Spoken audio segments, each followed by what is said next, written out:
noches, mis queridos amigos. Estamos aquí en su programa En el Foco. Esta noche tenemos un programa muy especial y un invitado. Él es Fernando Abreu de Única Vía. Gracias, Fernando, por estar con nosotros. Entramos de una vez con la entrevista porque yo quiero sacarle el mayor Muchísimas gracias por la invitación. posible. Sí, adelante. ¿Cómo estás, Fernando? Muy bien, ¿y tú cómo estás? Muy bien, por la gracia de Dios. Estamos contentos de tenerte aquí. Muchos de los que nos están viendo ya te han visto mucho por las redes. Tú tienes una plataforma de Instagram, ¿verdad? Donde le has dado bastante duro a muchos temas que son un poco controvertidos. Técnicamente no es una plataforma, técnicamente es un centro de pensamiento. Bueno, ok. Un think tank, pero continúa. Sí, no, ahora, explícame bien cómo surge la idea de Única Vía, porque a final de cuentas te hemos invitado al programa en esta noche porque queremos ver y conocer jóvenes que estén también dando iniciativas de pensamiento crítico de todas las cosas que estén pasando a nivel de la sociedad. En nuestro país realmente hemos visto que muchos jóvenes se han estado metiendo ahora en política, cuando la mayoría de los jóvenes no se inmiscuían mucho en política. Y vemos también que estas iniciativas están alcanzando también el corazón de la juventud porque no queremos seguir, vamos a decir, como ha estado la política y, y las situaciones sociales como antes lo hacían. Cuéntame, ¿cómo surge la iniciativa de Única Vía? Mira, es una historia larga, pero para tratar de resumirlo, siempre ha sido una pasión mía todos estos temas de política, economía, filosofía jurídica, filosofía moral, o sea, el estudio del bien y el mal. Es decir, saber la verdad de las cosas. Y epistemología, que es el estudio del conocimiento científico para poder llegar a las verdades de las cosas. Ok. Entonces, pero es un proceso que literalmente de toda una vida, o sea, yo me considero que tengo más de 12 años estudiando de forma autodidacta. Y siempre me mantuve estudiándolo y no llegué a formalizarlo ni a dedicarme a esto. Todos esos años estuve en diferentes negocios como abogado, muchísimos negocios diferentes que no me da tiempo de decir. Pero cuando finalmente me sentí lo suficientemente preparado y que llegué a la verdad de las cosas con un método, con una metodología que incluye evidencia empírica en sus diferentes grados, tanto de correlaciones como de método científico, experimentación controlado, que incluye lógica científica, tanto con todas las leyes de la lógica, que incluye filosofía del lenguaje para saber el significado de las palabras en sí, que tienen diferentes significados en el contexto que se usa, y que incluye el límite de conocimiento, lo que realmente se puede saber, lo que no se puede saber, por más evidencia y lógica que uno tiene. Cuando ya finalicé todo eso, después de mucho estudio y nunca termina, literalmente nunca termina de estudiar, ahí dije, bueno, ya es el momento, esto me apasiona demasiado y vamos a dedicarnos a esto. Y más o menos 2019-2020, o sea, tenemos más o menos 2 años, iniciamos con esto. O sea, ya fue algo que yo siempre tuve y estudié Derecho precisamente porque al inicio pensaba que era lo que cubría todo como de forma como cultural general. ¿Y resultó ser así? Bueno, el derecho cubre todo desde el punto de vista jurídico, pero al final es realmente todas las ciencias sociales es lo mismo. Son diferentes aspectos de la misma cuestión. O sea, filosofía, no se puede separar filosofía jurídica o derecho de política o de moral, porque quienes hacen precisamente las leyes son los políticos, mediante la campaña política llegan los legisladores, y se supone que se debe fundamentar en filosofía moral, cuál es el bien y el mal, o sea, ética. Y al mismo tiempo se debe analizar también la otra cuestión que es economía, es decir, cuáles son los resultados. Entonces todo está hiperconectado, todo es lo mismo. Y también está psicología porque la estudia de la conducta humana, o sea, al final realmente... O sea, es un asunto bastante complejo, es bastante complejo. Sí. Y a mí me agrada ver la forma en la que te expresas porque veo que ha surgido desde el corazón, desde una motivación que muchas veces nos falta como profesionales. Yo me considero un apasionado de la verdad, eso es lo más importante. Es estar apasionado con aquello que hacemos. Ahora bien, ¿por qué tú te vas a unos temas que son tan controvertidos? Porque muchas veces uno, por ejemplo, yo al ver algunos videos y algunas de las publicaciones que has hecho a través de tus páginas, veo que tú te vas a temas que son bastante controversiales. Claro. Muchas personas, y que hay quien ama y quien odia tu postura. ¿Cómo tú has logrado enfrentar estos temas tan controvertidos habiendo tantas personas que están en contra? Sí, mira, lo que pasa es que cuando impera la verdad es una responsabilidad individual y moral defenderla. Y estamos en un mundo donde lamentablemente, por muchísimas razones, que no sé si tú me vas a dar tiempo de explicarlas, pero por muchas razones, la mentira impera. La mentira impera en literalmente todo. De hecho, en casi todas las ciencias, en todos los medios. redes, medio de comunicación, en la educación, que es crucial, en los mismos libros, cuando uno va, y por eso hablo tanto de la evidencia, porque construye una narrativa, y cuando tú vas a la narrativa, vamos a decir historia universal, por ejemplo, Sí. que lo que te dan del colegio, te lo vuelven a la universidad, etcétera, etcétera. Cuando uno estudia eso, uno ve la narrativa y uno ve todo el texto, como que te explica la historia, pero cuando te vas directamente a la data, Y a cuando los te hechos, vas vamos a decirlo así. ¿A los qué? A los hechos, o sea, así. A los hechos comprobables, fundamentados en fuentes primarias y igual a los datos crudos y leyes que se hicieron y decretos que se hicieron, te das cuenta que es totalmente diferente a lo que te enseñan. Y lo que los mismos libros... Está dando una opinión un poco arriesgada. O sea, tú me estás diciendo que Sí. a nivel histórico, vamos a Sí, hay plantearlo muchísimos ejemplos. Hay muchas cosas que nos cuentan que no es así. Que no es así. ¿Nos puedes poner un ejemplo de algo que tú puedas decir? Varios ejemplos. Por ejemplo, cuando en historia enseñan la revolución industrial, la demonizan y dice que especialmente fue más o menos donde inició el capitalismo, que vamos de un modelo mercantilista a un modelo mercantilista y socialista en muchos sentidos, porque de hecho en la misma Francia, durante la Revolución Francesa, era muy socialdemócrata y socialista, que por eso fue que quebró, etc. El socialismo no lo inventó Marx, ha sido practicado mucho antes, pero eso ya es otro tema. Okay. Cuando inicia el capitalismo, después de la idea de Smith, a principios de los 1800, finales de los 1700, todos los libros de historia te lo demonizan y te dicen que fue el inicio de la pobreza, fue el inicio de la desigualdad, cuando todo eso es totalmente falso. Bueno, en la época por feudal, ejemplo, obviamente ya había pobreza. No solamente eso, es decir, la pobreza era la condición natural del ser humano. En esa época, al inicio del capitalismo, más del 95%, pasé un año específico, en 1820, el 95% de la población mundial era pobre. ¿Quiénes eran los ricos en ese tiempo? No eran los empresarios, porque ni siquiera existían los empresarios. Eran los reyes y la monarquía y la aristocracia. Pero ¿quién era ellos? ¿Eran empresarios? No eran empresarios, eran políticos, mantenidos por el Estado, mantenidos por los impuestos de todos los ciudadanos. O sea, desde ahí uno ve todo el problema que hay. Inicia el capitalismo y resulta que hoy en día, después que la población humana se multiplica de 1 billón a casi 8 billones ya, sí, a pesar de multiplicarse por 8 casi, la pobreza baja de un 95% a un 10% mundial y a un 5% de pobres extremos, en pobreza extrema. Entonces, eso solamente, lo otro es la desigualdad. Era mucho más desigual. Okay. La desigualdad ha bajado. Sigue habiendo mucha desigualdad, pero ha bajado enormemente. Porque en ese tiempo eran solamente esos reyes, esos muy concentrados de esa riqueza, y después todo el mundo era pobre. La desigualdad era increíblemente grande. Y de hecho, si uno mismo toma el Gini, desde que inicia el Gini y otros indicadores similares a Gini, desde el 1950 hasta acá, cuando se comienza a calcular, va bajando. Y nada más te hablan del 1%, del 1%, lo más rico. Ok, tú me estás dando una foto, tú me estás dando cómo está actualmente, que el tal por ciento tiene el tal por ciento de la riqueza. Pero tú no me estás diciendo el histórico, el detrás. Y sucede que antes era mucho peor.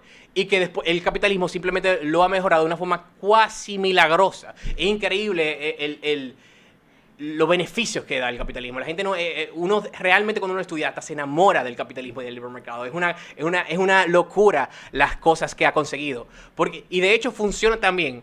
Porque precisamente el ser humano, aún si teniendo problemas, a veces es malo, no es bueno, no es necesariamente bueno por naturaleza, hay bondad y hay maldad, ambas. A pesar de haber maldad, precisamente porque siguiendo los propios intereses, la única forma de ser exitoso es satisfaciendo la necesidad de mejor de los demás.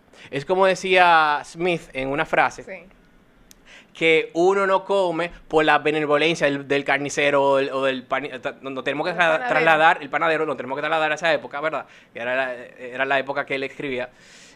Sino porque esas personas, las que te están dando esa carne, ese pan, etcétera, estaban persiguiendo sus propios intereses de enriquecerse. Y la única forma de enriquecerse como un sistema voluntario, no como el Estado que te quita todos tus ingresos a puta de pistola, es satisfaciendo mejor a los demás. Tienes que convencer a los demás que ese dinero que ellos se ganaron con su sudor y su esfuerzo, vale la pena cambiar ese dinero por lo que tú le estás ofreciendo. Entonces, por eso, el mercado funciona tan bien precisamente porque usa lo negativo del ser humano para tener resultados positivos.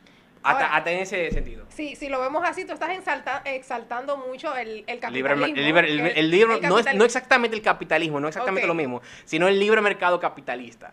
Hay ok. una pequeña diferencia entre capitalismo y libre mercado. Sí, porque Capitalismo hay más muchos, es por ejemplo, más... que hablan acerca de un capitalismo que es muy agresivo, que es incluso tirano en muchos aspectos, porque hay un control de muchas empresas que tienen un poderío económico mayor que otras y eso Ese es otro mito. se constituye. Ese es otro mito, te explico por qué. Entonces, Ese es otro mito histórico, por ejemplo. Ok, Te voy a explicar ¿cuál por es tu qué. perspectiva acerca de esto? Eso nada más sucede en sociedades donde el Estado ha intervenido de forma agresiva.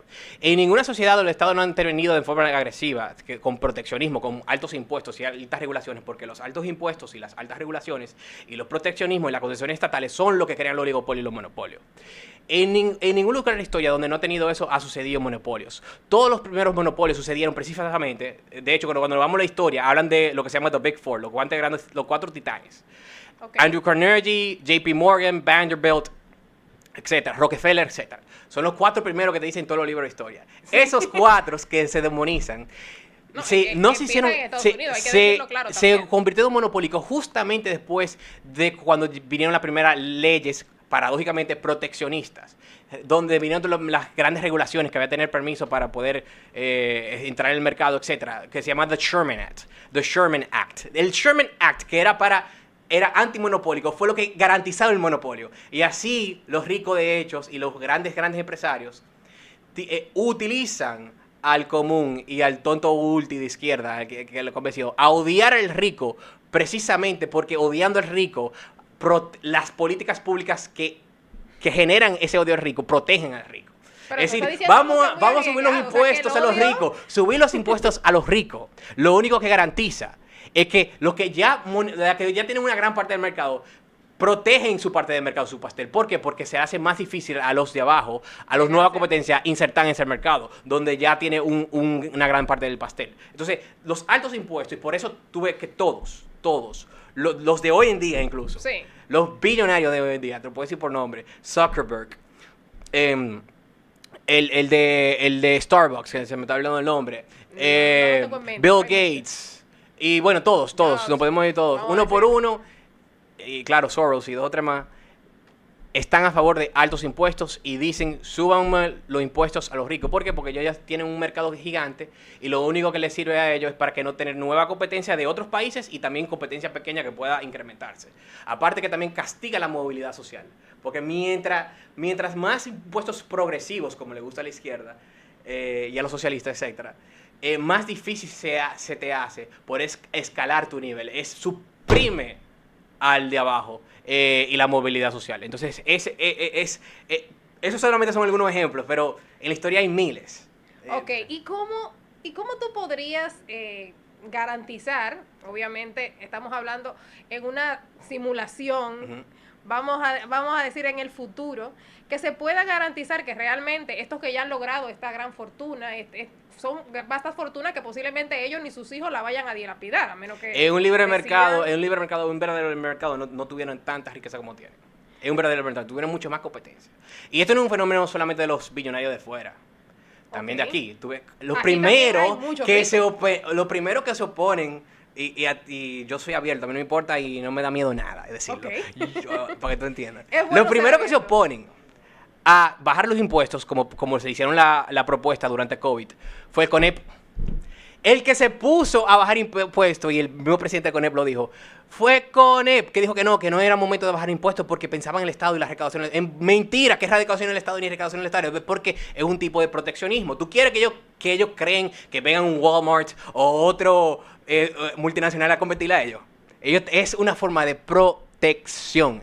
Y a mí me da pena la gente que ya se fue a la izquierda, que ya está convencida de la izquierda, porque te están usando como un tonto útil. Ese resentimiento entrenado que te están diciendo, odia a los ricos, odia a los ricos, odia a los ricos, desigualdad, es para favor de ellos, te están usando, o sea, abre los ojos, papá. Ahora, claro, ellos tienen un discurso en el tema de la izquierda. La izquierda siempre ha tenido un discurso que va apelando mucho más a los sentimientos que al tema del razonamiento Porque lógico. estudiaron la neurociencia y estudiaron la neuropsicología y saben que lo que crea más emoción, que viene de acción de hecho, es la parte del hipotálamo. Es mucho más poderosa en el accionar y en convencer que lamentablemente que la parte del precórtex, que es la parte de la lógica, la matemática, etcétera. Entonces la debilidad de la derecha es que la derecha suele hacer argumentos lógicos, mientras la izquierda apela a las emociones. Pero ellos apelan a las emociones no por casualidad de la vida, porque tienen esto bien estudiado y porque quieren usar a la mayor red posible. La derecha tiene que aprender a usar, los sentimientos y las emociones de una forma ética. No como ellos lo hacen, que para engañar a todo el mundo y a ellos hacerse de poder. Porque resulta, y al caso, que la finalidad de todo esto es poder absoluto. Y las ideas de la izquierda de más Estado, más gasto público, más nómina, más burocracia, mayores impuestos, le da un poder absoluto a ellos, es una justificación de poder increíble, y también a sus amigotes, a los empresarios que le apoyan, porque es más mercado fíjate la dualidad, más mercado para los grandes empresarios que apoyan este tipo de ideas, de los empresarios muy grandes. Los empresarios de clase media, media empresa, normalmente no están de acuerdo con esto, pero los muy grandes, la mayoría sí son de izquierda. Lamentablemente es un fenómeno que se da por esta razón que te estoy diciendo, pero fíjate cómo beneficia a los grandes empresarios de ese lado y a ellos como políticos, porque tienen un poder absoluto, tienen más nómina, más espacio para corrupción también, y es más poder político, controlan todo, al final lo que quieren es controlar todo, y usan otras agendas porque la agenda económica se le gastó, por eso usan las agendas del progresismo como feminismo, abortismo, agenda LGTB, ideología de género, etcétera, etcétera, ambientalismo, porque cada una de esas agendas es una excusa para más poder político. Entonces, y más negocio para sus empresarios y contratos estatales. Estos grandes empresarios, estos grandes concentradores de poder económico. Ojo, no todos. Los más grandes sí tienen una tendencia a eso, pero no todos, o sea, hay excepciones siempre. Porque yo no demonizo al empresario.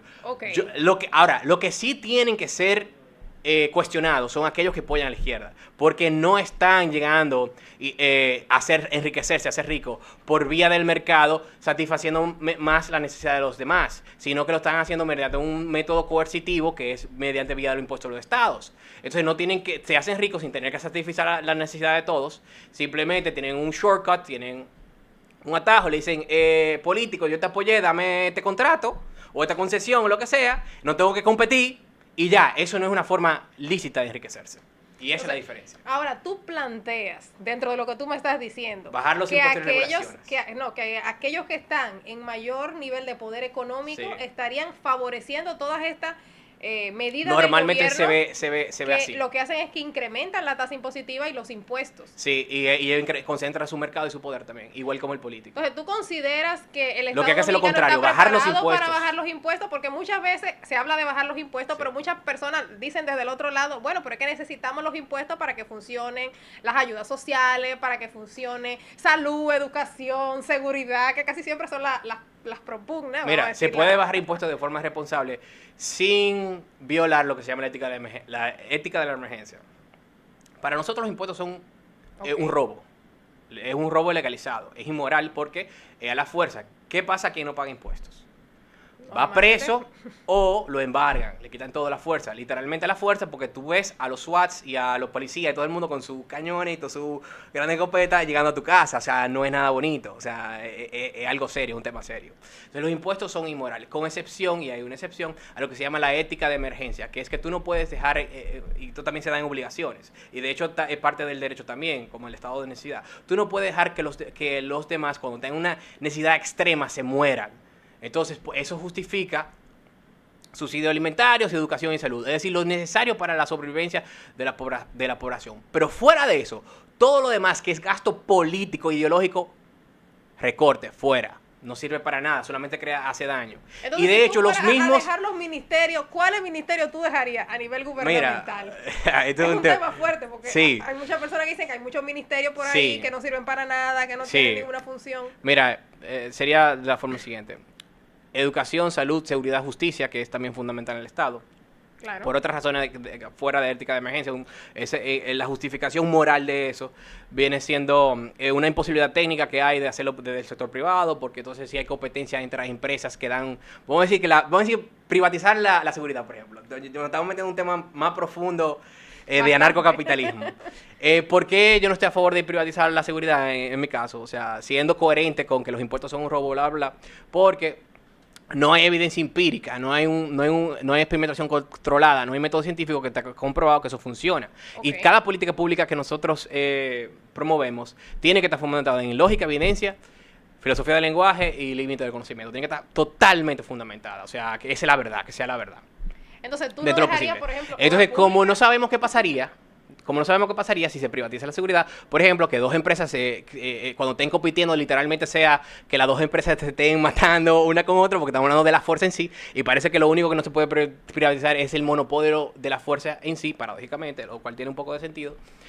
Por eso se está a favor, se llama la imposibilidad técnica y tecnológica, por eso se está a favor de que el Estado maneje la seguridad y justicia. Encima de eso, por el tema, y te lo estoy fundamentando todo, por eso estoy yendo poco a poco al tema, de educación, salud, subsidio de alimentos, etcétera, es por la ética de la emergencia que te mencioné, no se puede dejar morir a la gente, bla, bla, bla, bla. Pero fuera de eso ya todos los demás se van. Entonces, ¿cuáles son diferentes ministerios como, por ejemplo, se va el Ministerio de la Juventud, el Ministerio de la Mujer, bien fundamentado, el Ministerio de la Mujer, porque es una desigualdad ante la ley y también trata de una forma inferior a la mujer. Es un insulto a las mujeres. Porque te dicen o sea, literalmente te dicen que la mujer no puede ser exitosa si no es con la ayuda del Estado. Es un insulto tan grande. ¿Sabes por qué es un insulto tan grande? Es tan grande porque ya las mujeres han logrado muchísimas cosas más que los hombres en este país. Las mujeres en este país ganan 6.1% más que los hombres. Tienen el 50.1% de los puestos gerenciales.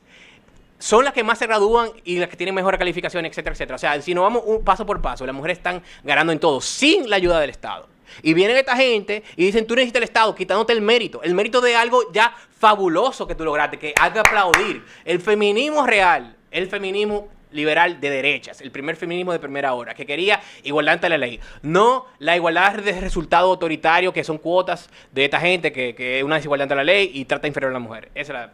Pero no te dije todos los ministerios. Vamos a hablar a la vuelta de esta breve pausa de los temas que nos están quedando, porque tú has dado mucha tela para cortar. Nos vemos después de esta breve pausa. Y después los impuestos que reducimos.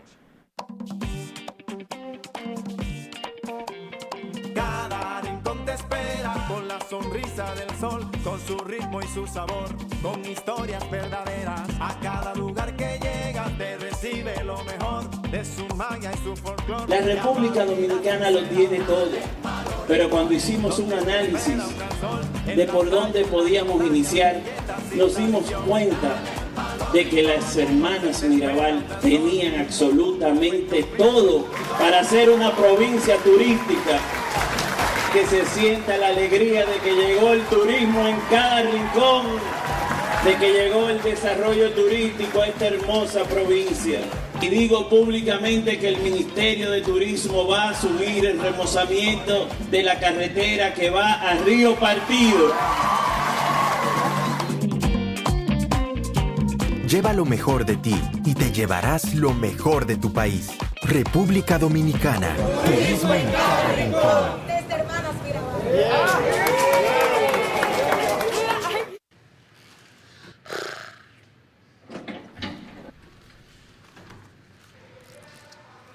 ¿Qué están haciendo?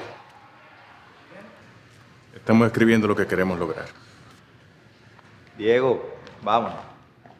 El conflicto bélico se extiende ya por tercer mes. El gobierno local sigue pidiendo ayuda. Let me go. I don't wanna be your hero. I don't wanna be a big man. I just wanna fight with everyone else. Your masquerade. I don't wanna be a part of your parade. Everyone deserves a chance to walk with everyone else while holding down a job to keep my girl around and maybe buy me some new strings and her a night out on the weekend.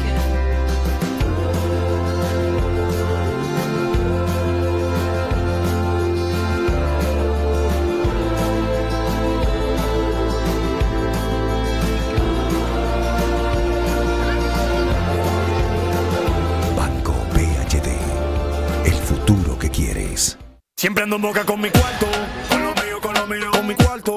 Ya. Siempre ando en boca con mi cuarto, porque mucho he trabajado y todo lo que yo tengo se ha fajado. A mí nadie nada me ha dado, todos los bancos me han llamado. Es que tengo buen crédito, maná. Tengo un perfil que dice wow, con ningún banco yo he chocado. Estos usuarios me tienen orientado, esa gente está ambulado.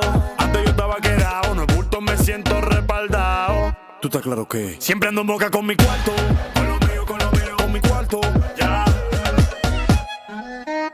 Descarga la aplicación desde App Store y Google Play y alcanza el nivel Pro Usuario. Si tienes la app Popular, puedes solicitar productos desde donde estés, incluso en tus vacaciones, depositar cheques con solo una foto y tener tiempo para tu reunión más importante, pagar todos tus servicios desde cualquier lugar, generar un código cash y retirar efectivo desde cualquier cajero automático Popular o enviar y recibir transferencias mediante un código QR. Si no tienes la app Popular, descárgala. Entra en la banca digital del mañana y muévete un paso adelante siempre. Popular, a tu lado siempre. Hola mis queridos amigos, seguimos aquí en su programa En el Foco, por su espacio. Vamos a continuar con esta entrevista y con esta charla tan amena que tenemos con Fernando Abreu de Única Vía. Nos quedamos con un tema candente en la palestra antes de irnos a comerciales, al corte comercial. Y estábamos hablando de lo que consideraba Fernando que debía de quitarse, porque a nivel del Estado lo que están haciendo es bulto, vamos a decirlo así, claro, en buen dominicano. ¿Y por qué tú lo considerabas también? ¿Cuáles eran esas otras que habría que...? Sí, mira, no va a dar tiempo de detallar tanto. Y también quiero dejar una parte, porque pronto vamos a publicar nuestras nuevas plan de gobierno y diario político, y quiero dejar una parte para eso. Porque vienen muchas noticias que después tú vas a ver. No puedo dar premisa ahora. Pero así, en conclusión, aparte de Juventud y del Ministerio de la Mujer, también las más de 57 instituciones publicadas que hay, 57 literalmente, que son duplicaciones que ya existen. Y 2 o 3 funciones, para ser más específico, entre 4 y 5 fusiones de ministerios, de los demás ministerios. O sea, hay un ministerio que tiene una compatibilidad bastante grande. Prefiero no dar ejemplos porque quiero, como te dije, dejarlo para cuando lo anunciemos, porque se va a hacer un evento. Entonces, tú tienes aspiraciones presidenciales, lo que tú me No estoy diciendo que tengo aspiraciones presidenciales, o sea, no sé el futuro. Actualmente yo no tengo aspiraciones presidenciales. Pero a ti te gustaría, ¿qué es lo que tú sueñas para República Dominicana? Para la juventud dominicana, ¿cuál es tu sueño? Dado que tú tienes esa motivación de ideales. Prosperidad en todos los sentidos. O sea, que el dominicano sea el arquitecto de su vida, sea el artífice de sus sueños, obtenga un desarrollo económico increíble, se enriquezca, haga lo que realmente quiere y esté súper empoderado. Que encima de eso tengamos una sociedad ética, en libertad, realmente en libertad. Y la República Dominicana sea un país grande en todos los indicadores. Que tengamos tasa de crecimiento no así como el 5% de siempre, de doble dígito, y que nos convirtamos en otro país. Que República Dominicana crezca de una forma increíble, que sea irreconocible en la actualidad. Y eso sí es posible porque ha pasado 1500 veces. Siempre que un país se liberaliza, se bajan impuestos y regulaciones de forma seria, como la hizo Dubái, por ejemplo, que era un desierto en el cual la gran mayoría de su población tenía menos de $3, comía menos de $1 al día, o sea, era totalmente pobre, y resulta que siempre ha tenido petróleo, en los 80, en los 60 siempre tuvo petróleo, no era un tema de petróleo, y literalmente lo único que se hizo en los 90 fue bajar los impuestos, literalmente a cero, regulaciones, etcétera, y hubo una explosión que en menos de 2 décadas tiene rascacielos que son irreconocibles, que pensábamos que solamente íbamos a ver en los muñequitos futuristas, exacto, los Jeffersons y Supersónicos y todas esas cosas. Y se volvió realidad. Es real. Siempre, otro ejemplo, por ejemplo, Irlanda. Irlanda era el país uno de los países más pobres de Europa y hoy tiene un PIB per cápita mayor que Estados Unidos. Los nórdicos es otro ejemplo. Los nórdicos no, y eso es uno de los mitos, los nórdicos no son socialistas. No, ese es otro gran mito. De hecho, es tan antisocialista que es totalmente lo contrario a la justicia social del socialismo, a la dialéctica de lucha de clase de opresor contra oprimido del socialismo, a esa lucha de que a los ricos se le quitan más. Es todo lo contrario. Los socialistas, los nórdicos son tan capitalistas que en vez de quitarle más al rico, se lo hace al de abajo. Cosa que yo tampoco apoyo. Yo quiero impuestos bajos para todos. Pero O los sea, que sean equitativos, a todo el mundo se le quita lo mismo. Todo el mundo se le quita lo mismo, pero bajito. El que nosotros proponemos es 15% sobre la renta para empezar. Después hablamos del tema de los impuestos. Que Sí, es porque una aquí está propuesta cerca del 30%. formal. Realmente. ¿Cómo?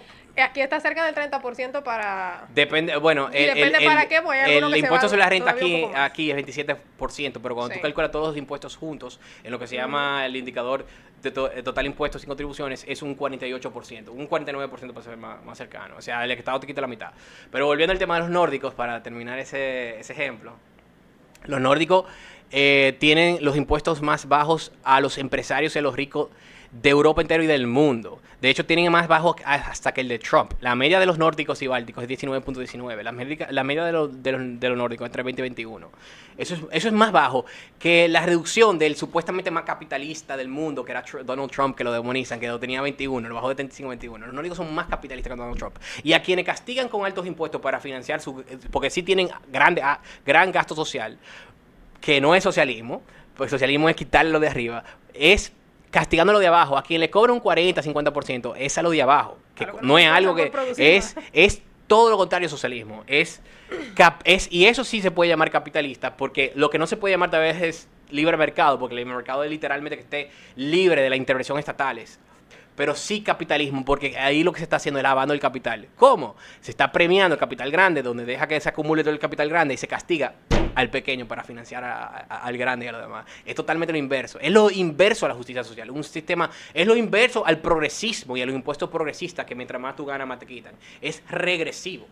Es decir, que los nórdicos son hipercapitalistas y los nórdicos habían quebrado con toda su justicia social y todos sus temas en los 80 y los 70, liberalizaron completamente, totalmente, bajaron impuestos a los empresarios, a los ricos muchísimo, y hoy en día tiene los buenos indicadores. Y si decide bajar el gran gasto social que tienen, pudieran bajar también los impuestos a los de abajo, y tener un gasto más moderado, más razonable, pudieran también bajarlo de abajo y ahí fuera libre mercado en otro sentido y fueran mucho más exitosos de lo que son, pero por mucho más exitosos de lo que son. Ahora, Otra cosa, no solamente eso, los nórdicos incluso dentro, aún con el gasto social que tiene, dentro de sus programas sociales, como el sistema de educación, son sistemas con un criterio totalmente capitalista. Por ejemplo, en educación tiene el sistema voucher, el sistema de cheque escolar que lo diseñó Milton Friedman. Uno de los padres del liberalismo, del libre mercado, bla, bla, bla. Que es un sistema donde hay competencia, donde se financia la demanda de la oferta y tiene criterio de mercado. Que los socialistas odian eso. Eso lo tienen muchos países nórdicos. Y también, por ejemplo, en Dinamarca ni siquiera hay salario mínimo. O sea, es cero. Resulta que tiene uno de los salarios más grandes del mundo, porque lo único que hace el salario promedio, lo único que hace el salario mínimo es establecer un salario mínimo. es ilegalizar y castigar al que no tiene suficientes habilidades. Más nada. Es decir, tu habilidad, tú estás comenzando, no te van a ofrecer más de ahí. Tú estás condenado al desempleo, a la pobreza, y tú no consigues trabajo hasta que tú de alguna forma... Entonces, ¿tú consideras que el tema de el crecimiento económico, porque tú has mencionado muchas cosas, pero Sí. me resulta curioso que no hayas mencionado el tema de educación a nivel de los jóvenes y de la sociedad, que realmente es necesario para por lo menos incluso poder entender Los mejores sistemas de algunos educación, términos? los mejores sistemas de educación se desarrollan en los sistemas capitalistas y tienen criterio de mercado como los sistemas voucher que te dije. De hecho, todos los países que tienen el sistema voucher del cheque escolar, que tiene criterio de incentivo de mercado, son precisamente los países que están en la cima de las pruebas PISA. Todos. Entonces, en nuestro país, Sí. o sea... Yo ¿tú propongo el consideras que sistema del cheque escolar, el sistema voucher para la República que Dominicana. el sistema educativo, vamos a decir, convengamos que eso va a ser para futuro. Ujú. Pero ¿cuáles serían las recomendaciones para el hoy? Porque esas ideas podrían ser excelentes si se implementan, de hecho, pero ¿qué está mientras pasando tanto ahora hay que mismo? hacer algo. ¿Qué está pasando ahora mismo? Ahora mismo está pasando lo que se llama un mini, limitado, hiperregulado sistema voucher. El tema de los bonos escolares privados que se anunció a los que no se pudieron porque habían colegios cerrados, etcétera. Esos estudiantes que sobraron le dieron bonos escolares privados. Okay. No va a ser tan exitoso como el sistema voucher, pero sí va a ser mucho mejor. Porque actualmente la educación privada en todos los informes es muy superior a la pública. Eso está en todos los informes, en todos los años, y siempre ha sido así. Pero si fuera el sistema voucher, se multiplica por 10. Porque la gran diferencia es que el sistema voucher tú pones a competir, le das cheque a todo el mundo. O sea, se ofrece a los 2.2 millones de estudiantes públicos. Y eso crea, con un año de antelación, permite en ese año de antelación que el mercado se planifique y entre toda esa inversión, competencia e innovación atrás de esos cheques. Y la calidad y la competencia incentiva muchísimo más. La educación sube estratosféricamente. O sea, no vamos a dejar de estar en los últimos puestos si hacemos este sistema. Lo que se acaba de hacer como emergencia, que es lo irónico, que lo que se acaba de hacer como emergencia puede ser el inicio de la salvación de la educación en la República Dominicana. De hecho, tanto así, que nosotros hemos triplicado el gasto de educación de 2008 hasta acá y los indicadores y los resultados en las pruebas PISA han empeorado. Sí. La educación no es un tema de gasto, es un tema de incentivos. Y no solamente en la educación, en todo sistema para que funcione, tiene que haber incentivos dentro del sistema para que funcione de forma automática, para que los actores y los agentes dentro del sistema estén incentivados para brindar lo mejor de sí mismos de forma automática. No como se hace actualmente del gasto público mediante la planificación central del burócrata del Estado, donde el burócrata tiene que estar mandado a directriz y tiene un desconocimiento completo por mil razones de transferencia de información del mercado, del orden espontáneo del mercado, que son conceptos un poco más complejos de explicar ahora mismo, pero cuando tengamos el tiempo te explico. Sí. Pero el punto es que ese sistema revoluciona y totalmente, y lo digo así en serio, puedo apostar lo que sea, totalmente resuelve el problema de la educación en la República Dominicana. No hay otra forma. Esa es la mejor forma. Y más aquí donde hay, de hecho, hasta una corrupción cultural. Es la única forma también, estas ideas es la única forma también de vencer la corrupción en la República Dominicana. La República Dominicana es un país... Es un tema muy crítico. Aquí en nuestro país la gente tiene una percepción de que hay corrupción en todos los lados. En todos los lados. Se ve desde el clientelismo hasta la esfera más alta. El problema es... La única forma de solucionar esto, y por eso el presidente dice, yo no puedo parar la corrupción, pero sí la impunidad. Por eso el presidente lo dice, porque él sabe que no puede contra la corrupción. Simplemente que se castigue, es lo que puede garantizar mediante el Poder Judicial Independiente. Por eso mismo, la única forma de combatir y vencer la corrupción es quitándole presupuestos a los políticos para que no tengan de dónde robar. Es de forma preventiva, es de forma que los socialistas lo odian porque lo que quieren es más cuarto y más presupuesto y más dinero para sus compañeritos y para ellos. Sí, entonces, la única forma es reduciendo el gasto público y solamente dejar lo necesario en base a la imposibilidad tecnológica que te mencioné, la ética de la emergencia que te mencioné, etcétera, etcétera. Y hasta en eso que se queda en el Estado, hasta esa parte del Estado que se queda, que es solamente lo necesario, se inyecta incentivo de mercado, tanto de educación como salud, como en todos los sentidos. ¿Para qué? Para que funcione también. Ese es el país que necesitamos y ese es el país que va a lograr en todos los sentidos: corrupción, educación, pobreza, eliminación de la pobreza, que nosotros podemos cumplir nuestros sueños y ser un país grande, o sea, más grande que el Make America Great Again, más grande que eso es esto. Ahora, una cosa, mencionaste algo que tenía que ver con el tema judicial, legislativo, del tema de la impunidad. Aquí se está tratando, tú como abogado, sí, me gustaría que me des tu perspectiva, se está tratando de un nuevo código penal, ¿verdad? De sacar Correcto. Un nuevo código penal, que ha dado bastante lucha por diferentes temas que van ahí... Lo mismo que estamos hablando. Que van ahí mezclados. ¿Qué tú crees que pasa con el tema del código penal? Porque sabemos que el código penal debe de endurecerse. Incluso yo soy de la que opina que debería de endurecerse todavía más. Está secuestrado por unos intereses de lo mismo, de colectivistas, del progresismo, del socialismo, del abortismo, que quieren meter el tema del aborto ahí sí o sí, a pesar de que no tienen la mayoría de los diputados, con el gran apoyo de la ONU, que no para de financiar y de apoyarlo en todo sentido. ¿Tú consideras que no debería de apoyarse el tema de las 3 causales? No, yo estoy en contra. Yo tengo mi propia postura. Yo estoy en contra de las 3 causales. Ok, tú estás en contra. ¿Tú te considerarías entonces ahí un pro vida? Que no... Totalmente pro vida. Okay. Totalmente pro vida y bien fundamentado. No sé si nos da el tiempo para eso. Podríamos tocarlo un minuto. Pero hay que meterse en filosofía para eso, no es loco. O sea, eso no es que yo sí porque sí, no. Eso es el estudio del bien y el mal. El fin no justifica los medios. Vámonos a cada causal para que tú veas las circunstancias, los fines, pero nada, vamos a seguir. Pero entonces, Y ya vamos a hacer La vida sagrada, vamos a hacer una breve pausa, pero a la vuelta vamos a terminar ya de cerrar este capítulo porque hay muchos temas que tienen que ver con el aspecto legal, lo que nosotros necesitamos como incentivo para que se deje de cometer tanta criminalidad en nuestro país. Volvemos en breves instantes. El dominicano, cuando quiere puede, lucha como nadie para progresar.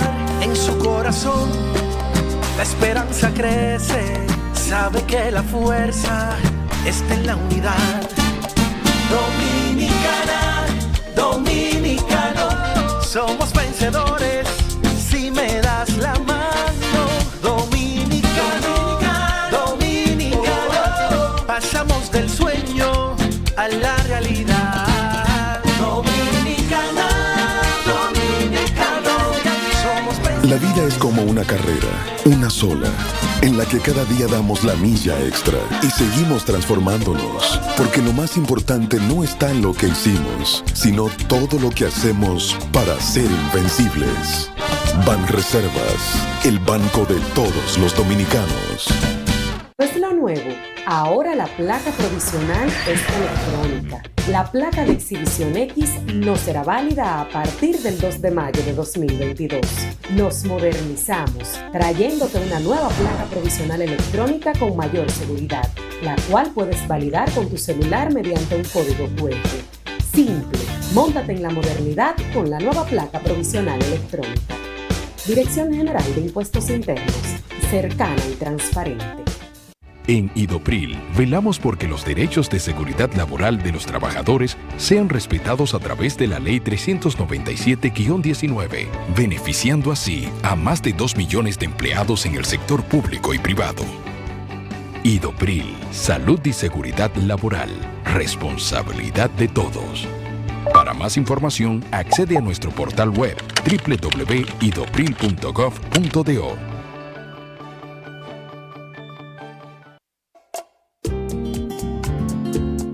¿Y tú? ¿Por qué tienes SENASA en el exterior? Oh, manito, yo soy dominicano. Me gusta mi tierra y trabajo mucho. Cuando yo visito mi país, yo me lo gozo, pero tengo que cuidarme. ¿Y si a mi salud le pasa algo? SENASA resuelve. Con SENASA en el exterior, cuidas tu salud y la de los tuyos. Solicita tu plan Larimar ahora con repatriación de restos desde y hasta el país de origen. Más detalles en www.arssenasa.gov.do. Muchísimas gracias por seguir con nosotros en esta noche tan especial. Seguimos con Fernando Abreu de Única Vía. Estábamos hablando antes de la pausa acerca del tema del Código Penal y de las complicaciones que ha tenido con la aprobación del mismo y lo que puede traer como incentivo para acabar un poco con el tema de la inseguridad en nuestro país y la delincuencia. Mira, se necesita un Código Penal nuevo porque ayuda a bajar la criminalidad. No es la panacea, como te dije fuera del aire.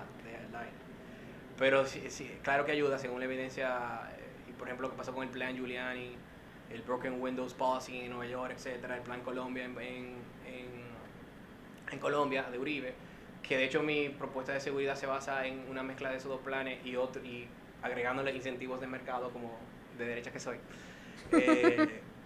Con esos tres sí ayuda mucho más aún a reducir la criminalidad, pero hay que tener algo claro, que el código está secuestrado por el tema del aborto, porque hay muchos grupos detrás que quieren meter el aborto por un tema de lo mismo de siempre: poder, presupuesto, negocios. Dentro del aborto un mega negocio internacional.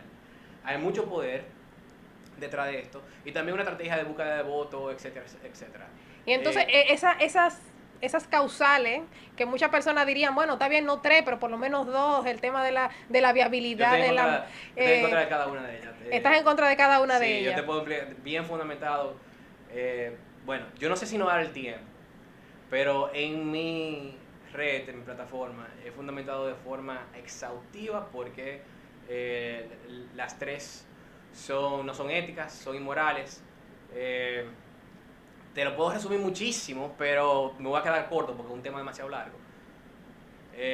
Si no vamos... Tú apelas a que la vida es... Por ejemplo, hay una que es un tema lingüístico. En el caso de del peligro de la vida de la madre, estamos a favor de lo que se llama el eximente, que no es igual que la causal. La eximente es que primero se deben tratar de salvar las dos vidas. Sí. Y si el grupo médico siguiendo los protocolos correctos en medicina no puede salvar las dos vidas, ahí prioriza la vida de la madre. Muy diferente Y la todo el, mundo, causal. todo el mundo estaría de acuerdo con eso. No, porque la izquierda lo que quieren es aprobar una causal del aborto que es diferente a la eximente. Yo estoy a favor de la eximente. La causal no es eso.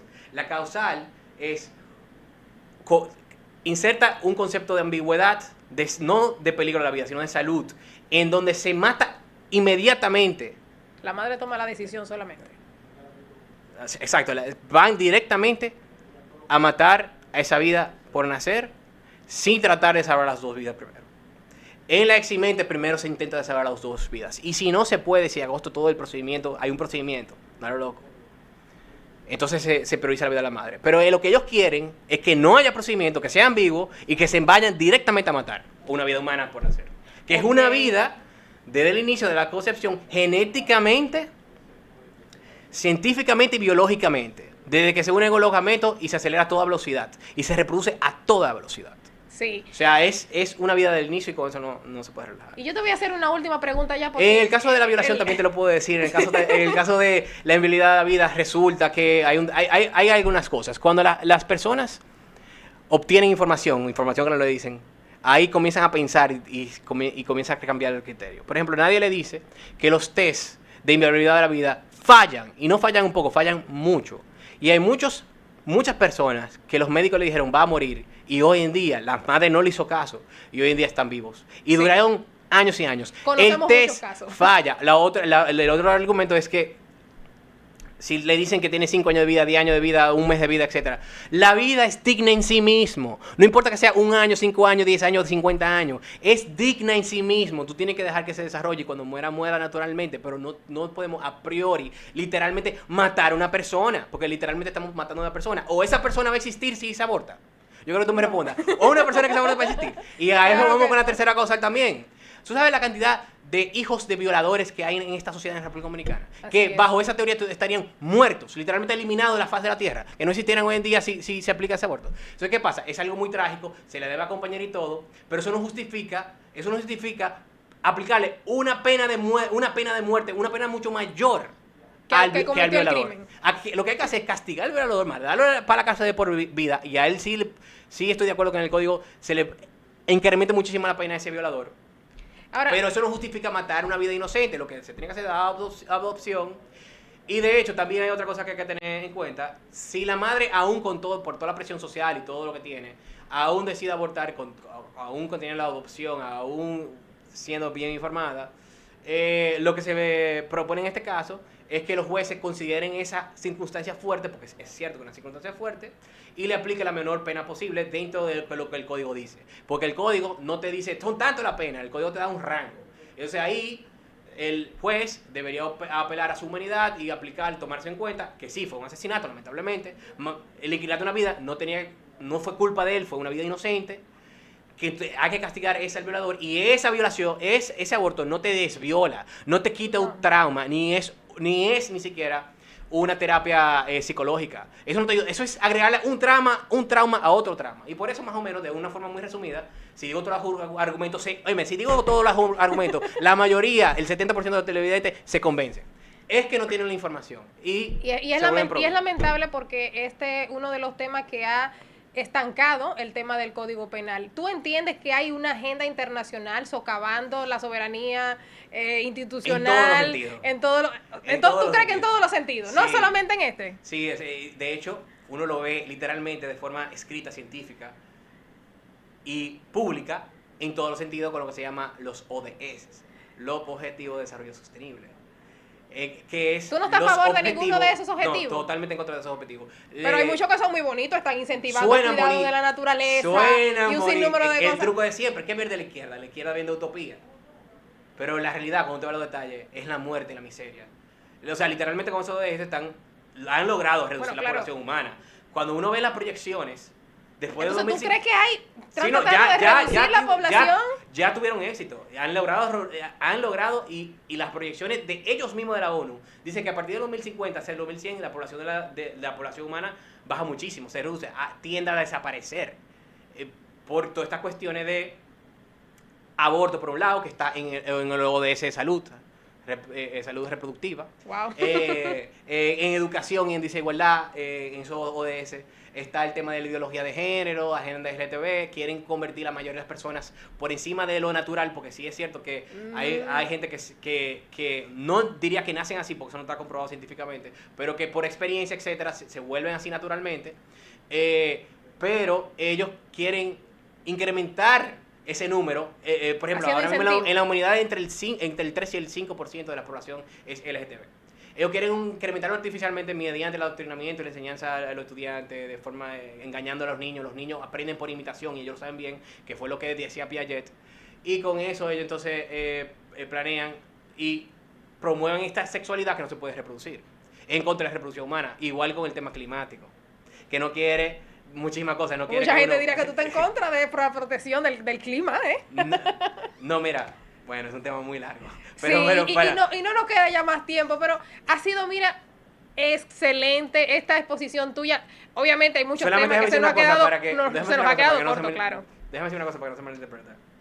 Yo estoy a favor de combatir la contaminación humana, que es muy diferente a cambio climático, y es muy diferente al alarmismo climático que busca reducir el consumo humano, tratar al humano como un cáncer, una especie cancerígena, que no reconoce que somos parte de la cadena alimenticia, y que no quiere quitar toda la energía, no quiere quitar todas las libertades, prohibirnos transportar privadamente, prohibirnos comer carne y hacernos daños a nuestra propia salud. O sea, que increíble. Por eso, esa es la gran diferencia. Yo sí estoy a favor del medio ambiente, la conservación del medio ambiente y en contra de la contaminación, pero eso es muy diferente al alarmismo climático y a la sobrepromoción del cambio climático, que hay alguna cosa son ciertas y hay otra cosa que no, que también tengo detallado en mis redes sociales, en Única Vía RD en Instagram.